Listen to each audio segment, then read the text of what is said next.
नमस्कार दोस्तों, आपका पुनः इस चैनल पर स्वागत है। आज हम ममलूक वंश के जिस शासक के बारे में पढ़ेंगे उस शासक का नाम है नसरुद्दीन महमूद। अलाउद्दीन मसूद शाह की जो एक षड्यंत्र के द्वारा उसे गद्दी से हटा दिया जाता है, जिसमें बलबन, नसरुद्दीन महमूद और माँ शामिल होती हैं। इसके बाद जो शासक बनता है नसरुद्दीन महमूद, वह आगामी जो है लमसम 20 सालों के लिए बैठता है।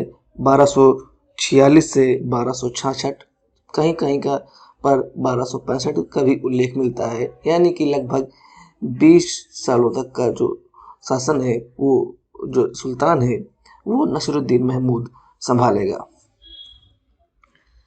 इस शासक में इसके अंतर्गत हम जानेंगे नसरुद्दीन महमूद क्या करता है इन 20 सालों में, और कैसे उसका रिलेशन रहता है चालीसा के साथ, और यहाँ पर क्या क्या प्रमुख चीज़ें घटित होती हैं। इससे पहले नसरुद्दीन महमूद के बारे जो व्यक्तित्व है उसके बारे में हम जान लेते हैं। जैसे कि आपने पिछले वीडियो में पढ़ लिया कि नसरुद्दीन महमूद की गद्दी पर बैठने की कहानी, तो अब आगे देखते हैं क्या है। नसरुद्दीन महमूद को पता होता है जब वो सिंहासन पर बैठता है तो उससे पहले जो शमसी वंश के जो राजकुमार होते हैं उसे पूरा ज्ञान होता है कि कैसे उन्हें बैठाया गया, कैसे उन्हें हटाया गया और उनकी हत्या कर दी गई। तो नसरुद्दीन महमूद इस चीज़ से परिचित है भली बूत कि अगर उसने चालीसा के सामने कोई चालाकी दिखाता है या चालीसा को डाउन करने की कोशिश करता है तो उसका भी अंजाम उसके पूर्ववर्ती शासकों की तरह हो सकता है। तो ऐसे में महमूद अपने आप को एक जो नीति अपनाता है वो नीति होती है आत्मसमर्पण की। वो बिल्कुल ही चालीसा के सामने आत्मसमर्पण कर देता है और वह ऐसा कोई भी कार्य नहीं करता है जो चालीसा के तुर्क सरदारों को पसंद नहीं होता है। अब यहाँ पर जो है चालीसा की बात मैं बात करूँगा तो आप चालीसा का शीर्ष उस समय नेता होता है बलबन, तो उसका सीधा संबंध आप बलबन और उसकी जो समर्थक हैं उससे लगाइएगा, क्योंकि उस वक्त तक 1246 के आसपास से के आते आते जो चालीसा के पुराने जो तुर्क सरदार होते हैं, बहुतों की हत्याएं हो जाती हैं, बहुत का निधन हो जाता है। तो इसमें जो शक्तिशाली उस समय तुर्क नेता होता है उस समय बलबन होता है, और इस प्रकार से नसरुद्दीन महमूद जो होता है वो सारी शक्तियाँ बलबन में समाहित रहती हैं उसकी। यानी कि जो भी है सत्ता का जो वास्तविक जो कर्ता धर्ता है वो बलबन होता है। नसरुद्दीन जो महमूद है, जो चालीसा का जो सामने बिल्कुल आत्मसमर्पित है, उसके बारे में इतिहासकार भी लिखते हैं। यानी कि ये एक ऐसी इतिहासकार लिखते हैं तो इसका मतलब है कि उसकी जो बातें हैं, जो सच्चाई है उसमें, जैसे कुछ के जो कोट्स हैं, जैसे कि के.एम. निजामी है, वो कहते हैं कि वो आत्मसमर्पण पूर्ण था उसके अंदर, यानी कि आत्मसमर्पण की कोई कमी नहीं थी। इसके बाद उसके बारे में कहा जाता है कि वह बिना उनकी मतलब कि चालीसा के जो अधिकारी हैं, तुर्क सरदार हैं, जो उनकी पूर्व आज्ञा के अपनी कोई राय भी व्यक्त नहीं करता था। जो मिन्हाजुद्दीन सिराज जो उसके समय एक काजी के पद में था, उसके सल्तनत मतलब उसके शासनकाल में, वो कहता है वह दिल्ली का आदर्श सुल्तान है। और जो मिन्हाजुद्दीन सिराज की जो रचना है तबगात ए नासरी, जो आपने पिछले काफ़ी सारे बार सुन रखा होगा वीडियोज में, वो जो है नसरुद्दीन महमूद को समर्पित है।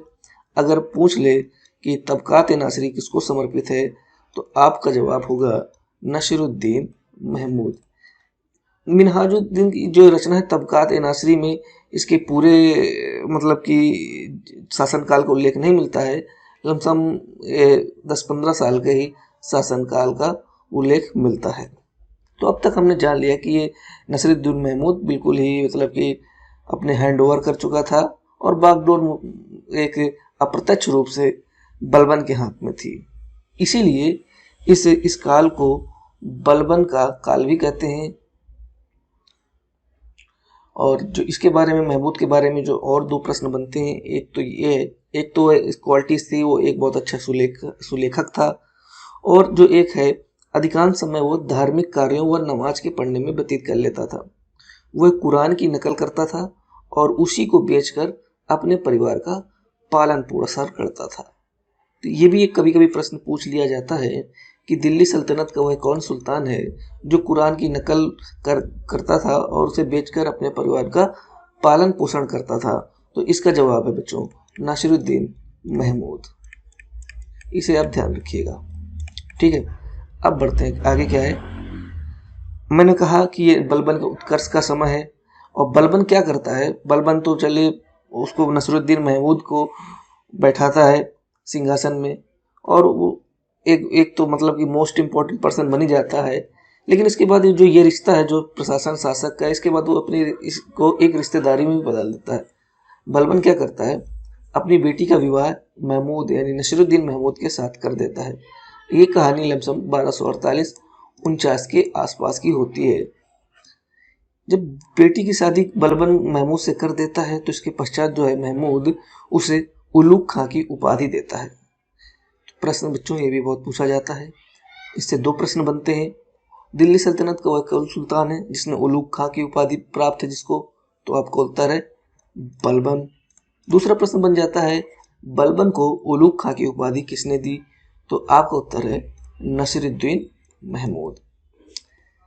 जब वो उलूग खां की उपाधि मिल जाती है इसके बाद उसको नायब का पद भी मिल जाता है। 1249 में नाइब ए ममिलकात का पद उसे मिल जाता है। और आपको जानते हैं सुल्तान के बाद वो सबसे बड़ा पद होता है। शासन प्रशासन में जब बलबन अपने समर्थकों को उच्च पद प्रदान करवाता है, जैसे कि किसलू खां को अमीर हाजिब का पद मिलता है। एक और शेर खां होता है जो कजीन लगता है, किसलू खां भी भाई होता है, वो उसको लाहौर और भटिंडा का सूबेदार बना दिया जाता है। और अबू बकर जो पहले भी वजीर था अलाउद्दीन मशहूद शाह के समय, उसे भी अलाउद्दीन, वो अभी भी वजीर उसकी वही रहता है। तो बलबन के जो प्रमुख विरोधी थे, क्योंकि सरदार उच्च श्रेणी पे पहुंच गया था, नायब पर पद के पद पहुंच गया था, तो विरोधी तो उसका होना स्वाभाविक है। तो इस समय जो उसके दो प्रमुख विरोधी थे, एक तो कितलू खां बिहार का जो सूबेदार था, और दूसरा जो था इमामुद्दीन रेहान, ये जो है भारतीय मुसलमानों के दल का नेता था और बलबन का विरोधी था। जब ये बलबन का विरोधी होता है तो ये बलबन को नायब के पद से हटाना चाहता है और ये कामयाब भी हो जाता है। ये और कितलू खां मतलब रेहान और कितलू खां मिलकर षड्यंत्र रचते हैं और नसीरुद्दीन महमूद को मतलब कि भड़काते हैं। तो नसीरुद्दीन महमूद के पास इतनी क्षमता तो है नहीं कि वो बहुत ही कठोर फैसला ले ले, उनकी हत्या करवा दे या उन्हें उससे पद छीन ले और कोई पद न दे। तो नसीरुद्दीन महमूद क्या करता है, वो सुल्तान बलबन को नायब के पद से हटा देता है। ठीक है, नायब के पद से वो हटा देता है। इसके बाद और उसे हांसी जाने को कहता है। इसके बाद हांसी जाने के बाद उसको बाद में नागौर भी भेजा जाता है, यानी कि उसकी दो जगह पोस्टिंग नसीरुद्दीन महमूद करता है। पहले क्या करता है, हांसी करता है, फिर नागौर भेजता है। तो नसीरुद्दीन महमूद इसका कोई विरोध नहीं करता है, वो सहर्ष स्वीकार कर लेता है कि हाँ मैं जा रहा हूँ, बस भाई आपका आदेश है, सर आंखों पर है। तो यानी कि इस टाइम वो जो रेहान था उसका टाइम आ गया था कुछ समय के लिए, और रेहान नायब के पद पर पहुंच जाता है। और रेहान जब नायब के पद पर पहुंच जाता है तो उसकी कोशिश रहती है कि वो अपने जो उसके समर्थक हैं और उसके जो साथी हैं उनको वो पद दिलाए। तो इसी कड़ी में क्या होता है, अबू बकर को भी वो वजीर पद से हटवा देता है और उसकी जगह पर जुनैदी वजीर बन जाता है। शेर खां को भटिंडा और मुल्तान का सूबेदार बना दिया जाता है। और जो सिराज था, काजी था, जो इतिहासकार सिराज, उसको हटाकर शमसुद्दीन को मुख्य काजी बना दिया जाता है। ठीक है, ये जो थे ये सब रेहान की टोली के थे, रेहान की पार्टी के थे। शेर खां रिश्ते में तो कजिन लगता था, चचेरा भाई लगता था, लेकिन वो विरोधी था, रेहान के साथ रहता था। लेकिन इसमें बात क्या होती है कि एक तो जब आपने देखा कि रेहान जो है भारतीय मुसलमान दल का नेता था। तो ये बात जो तुर्क सरदार है, जो अपने आप को ओरिजिनल मुसलमान और कहते हैं, जो अपने आप को ओरिजिनल मुसलमान समझते हैं, रियल ब्लड जो समझते हैं मुस्लिमों का, उन्हें बात हजम नहीं होती है। उन्हें लगता है कि भाई देखो, ये जो भारतीय मुसलमान है, मतलब कि जो भारतीय मुसलमान कौन होंगे, कन्वर्टेड पीपुल होंगे, वो इतने सारे उच्च पदों पर पहुंच गए हैं। ये तो तरासतर एक तरफ से जो तुर्क सरदार हैं, जो कि श्रेष्ठ हैं, उनको नीचा दिखाने वाली बात है, उनके जो है अहमियत को डाउन करने वाली बात है। तो क्या होता है कि जो तुर्क सरदार होते हैं, एक बार पुनः जो वो बलबन से पीछे हट जाते हैं, बलबन का साथ छोड़ देते हैं, वो पुनः बलबन की ओर आ जाते हैं और एक तरह से रेहान को हटाने की योजना बनाते हैं। एक प्लान बनाते हैं कि भाई रेहान को हटाना है, बलबन को वापस नाइस का पद दिलाना है। बलबन का बदला, बलबन कैसे इस षड्यंत्र का बदला लेगा, ये देखते हैं। मैं यहाँ पर आपको नसरुद्दीन महमूद से ज़्यादा बलबन की कहानी देखने को मिलेगी, और क्योंकि ये काल ही बलबन का उत्कर्ष का काल है, और सारे कार्यों का जो होगा, सृजन होगा, ये विनाश होगा, ये कुछ भी होगा, तो वो बलबन से ही रिलेटेड होगा। तो बलबन तथा उसकी सेना तवर हिंद में एकत्रित होती है। बलबन की सेना होती है और उसके समर्थकों की सेना तबर हिंद में, एक जगह का नाम है, कभी कभी सरहिंद भी लिखता है, भटिंडा के पास है, एकत्रित होते हैं और तथा दिल्ली की ओर कूच करते हैं। मतलब कि चलो भाई दिल्ली की ओर अटैक करते हैं दिल्ली में, और भाई गद्दी का वो करते हैं। तो सुल्तान जो होता है, जो नसरुद्दीन महमूद, वो युद्ध नहीं लड़ता है और कहता है कि भाई महमूद, मुझे तुम्हारी सारी बातें मंजूर है, मैंने तुम्हारे साथ गलत किया, ये किया, और उसकी सारी बात मानने को मतलब कि राजी हो जाता है। तो बलबन को पुनः नाइब ममिलकात यानी नाइब का पद मिल जाता है।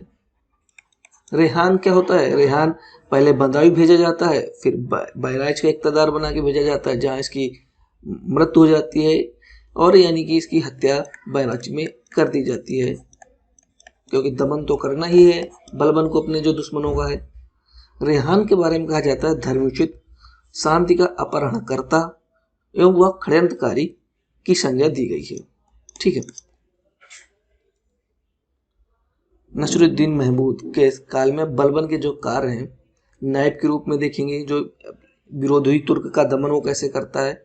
मंगोल के आक्रमण से, मंगोल उस समय बहुत ही ज़्यादा अटैक कर रहे थे, मतलब कि पश्चिमी सीमा से लगातार असुरक्षित थी जो सीमा, उसमें क्या करता है, हिंदू राजाओं की शक्ति को रोकना था, क्योंकि जो सल्तनत काल में अव्यवस्था फैली, अशांति फैली, उसका बहुत राजाओं ने फायदा उठाया। कुछ स्वतंत्र होने की कोशिश कर रहे थे, कुछ हो गए, या कुछ जो कर है वो नहीं भेज रहे थे। सबसे बड़ी बात बंगाल का विरोध होती है। नसरुद्दीन के काल में बंगाल जो होता है दिल्ली सल्तनत के प्रभाव से निकल जाता है, और यहाँ का जो इक़्तिदार होता है या फिर जिसे सूबेदार बना के भेजा गया होता है, वो स्वतंत्र राजा की तरह व्यवहार करने लगता है।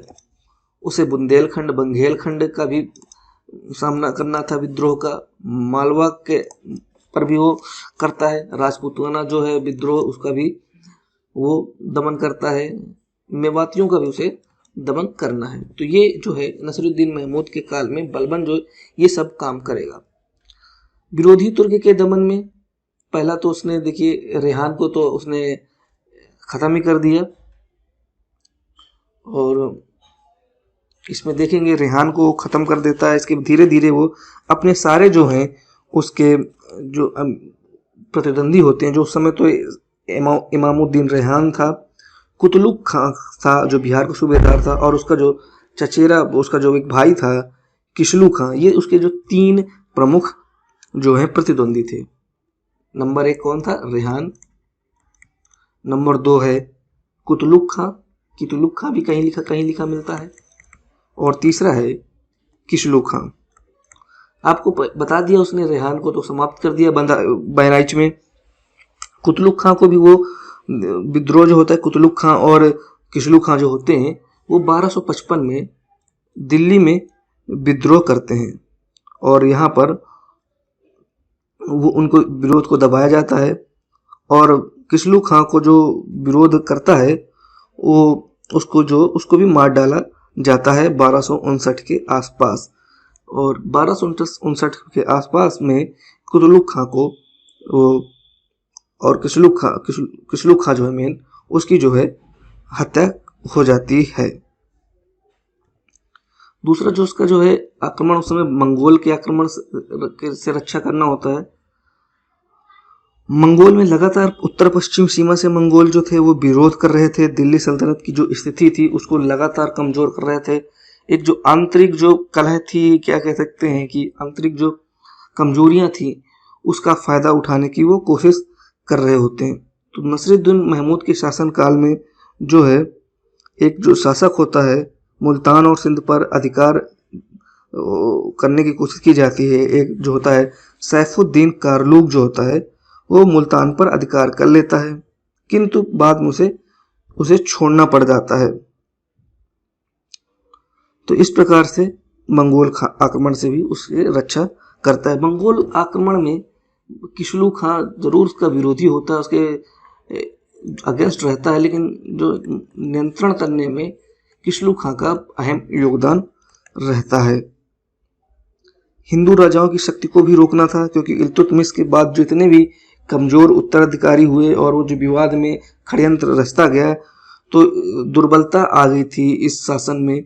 तो उसका जो लाभ उठाकर हिंदू राजाओं ने अपनी शक्ति को पुनः मजबूत करने का उन्होंने प्रयास किया, परंतु बलबन इन सब को अपने कुशल सैन्य संचालन से उनको विफल बना देता है और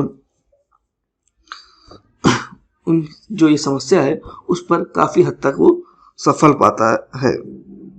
बंगाल को मैंने बता दिया कि जो बंगाल का जो विद्रोह होता है कुतलुक खां के बाद जो बनता है कुतलुक अरसला खां ने बंगाल पर अधिकार कर लिया था और एक स्वतंत्र शासक की तरह व्यवहार करने लग गया था और बंगाल पर पूर्ण नियंत्रण स्थापित नहीं हो सका नसीरुद्दीन महमूद के काल में। आगे होगा जब बलबन शासक बनेगा, लेकिन नसीरुद्दीन महमूद के शासनकाल में नहीं हो पाता है और इसीलिए इसे कहते हैं नसीरुद्दीन के समय में बंगाल जो है दिल्ली सल्तनत के प्रभुत्व से निकल जाता है। बात करते हैं बुंदेलखंड और बघेलखंड।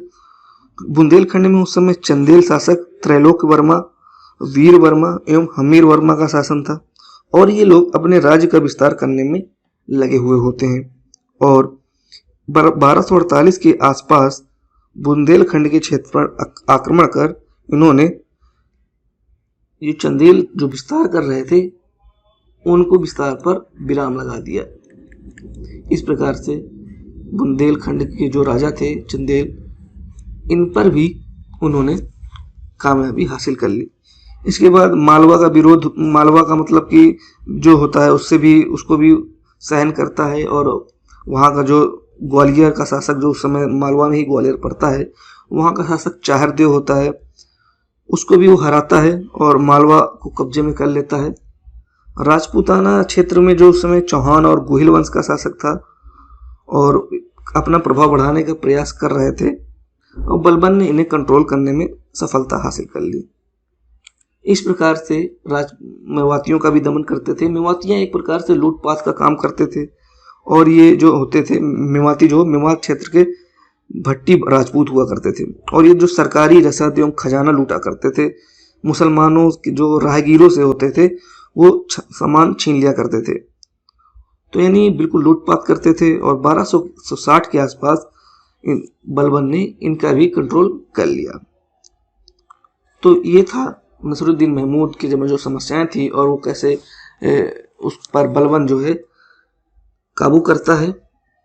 इसके बाद देखते हैं नसीरुद्दीन महमूद की मौत 1265। देखिए बात क्या होती कि लगभग 1265 शुरुआत से नसीरुद्दीन वो बलबन अपने काम में लगा हुआ था।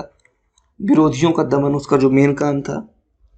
उसका कोई उद्देश्य ये नहीं था कि वो नसीरुद्दीन महमूद के प्रति निष्ठा है इसलिए वो काम कर रहा था, वो सिर्फ अपने स्वार्थ के काम में लगा हुआ था। विरोधियों का दमन कर रहा था लगातार।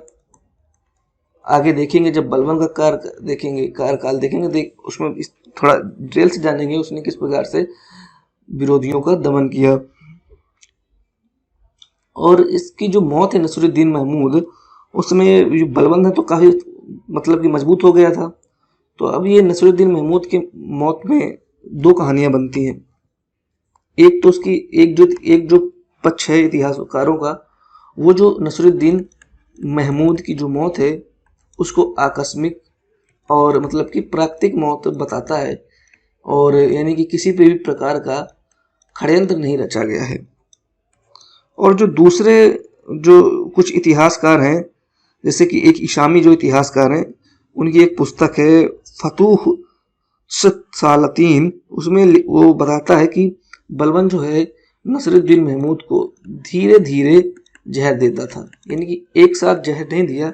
बलबन महमूद तो बीमार तो रहता था, धीरे धीरे इसको स्लो पॉइजन दे रहा था। और इस वजह से धीरे धीरे जब उसके जो जहर फैलता गया बॉडी में, और नसीरुद्दीन महमूद की मौत हो जाती है। इस जो ऐसी ही बात है इब्न बतूता भी लिखता है कि जो है अंत में नाइब उस समय कौन था, बलबन ने उसे मतलब कि नसीरुद्दीन महमूद को मार डाला और जो है स्वयं सुल्तान बन गया। और इस प्रकार से जो है नसीरुद्दीन महमूद का अंत हो जाता है। इसका कोई पुत्र नहीं होता है। इसके कारण ये जो शमसी वंश है, जो कि इल्तुतमिश के वंश को कहते हैं, शमसी वंश का भी अंत हो जाता है। प्रश्न बन जाएगा शमसी वंश का अंतिम शासक कौन था? नसीरुद्दीन महमूद। तो जो इस प्रकार से हमने जो चीज़ें पढ़ ली हैं, जो भी इम्पोर्टेंट है, हमने इसकी जो डिटेल से पढ़ लिया, हिस्ट्री पढ़ ली, कैसे क्या हुआ, इसके बलबन कैसे उत्कर्ष पर पहुंचा, और जो इम्पोर्टेंट फैक्ट्स हैं उन्हें भी हमने देख लिया। नेक्स्ट वीडियो में हम बलबन के बारे में पढ़ेंगे, जो द्वितीय अलबरी वंश की भी उसे कहते हैं, उसके बारे में पढ़ेंगे। एक बार बैक से हम देख लेते हैं कौन कौन से जो फैक्ट्स हैं जो मैंने बताए थे, आप देख लीजिएगा। जैसे कि एक इम्पोर्टेंट जो क्वेश्चन है, उलूग खां की उपाधि किसने दी? ठीक है, ये बलबन की उपाधि किसने दी? ये प्रश्न बहुत ज़्यादा पूछा जाता है। और ये जो नमाज पढ़ने वाला है कि कुरान की नकल करके कौन अपना परिवार का पालन पोषण करता था, उस सुल्तान का नाम बताइए। नसीरुद्दीन महमूद। ये भी प्रश्न पूछा जाता था। ये भी पूछ लिया जाता है तबकात नासरी के लिए मतलब रचनाकार है कौन है? आपको पता है, मिनहाजुद्दीन सिराज। और ये किसको समर्पित है? तबकात नासरी नसीरुद्दीन महमूद को। शमसी वंश का अंतिम शासक कौन था? बता ही दिया। इस प्रकार से नसीरुद्दीन महमूद का जो हमने पढ़ लिया। ठीक है, फिलहाल इस वीडियो में इतना ही है। सारे परीक्षा के उपयोगी सारे डिटेल जो है कवर कर ली गई हैं। मुझे नहीं लगता कि इसमें कुछ ऐसा छूटा है कि जो परीक्षा में के लिए उपयोगी है और इस वीडियो में कवर नहीं किया गया है। फिर भी अगर आपके कोई प्रश्न है तो आप कमेंट के जरिए ज़रूर बताएं, उसका जवाब हम ज़रूर देंगे। ठीक है, चलिए।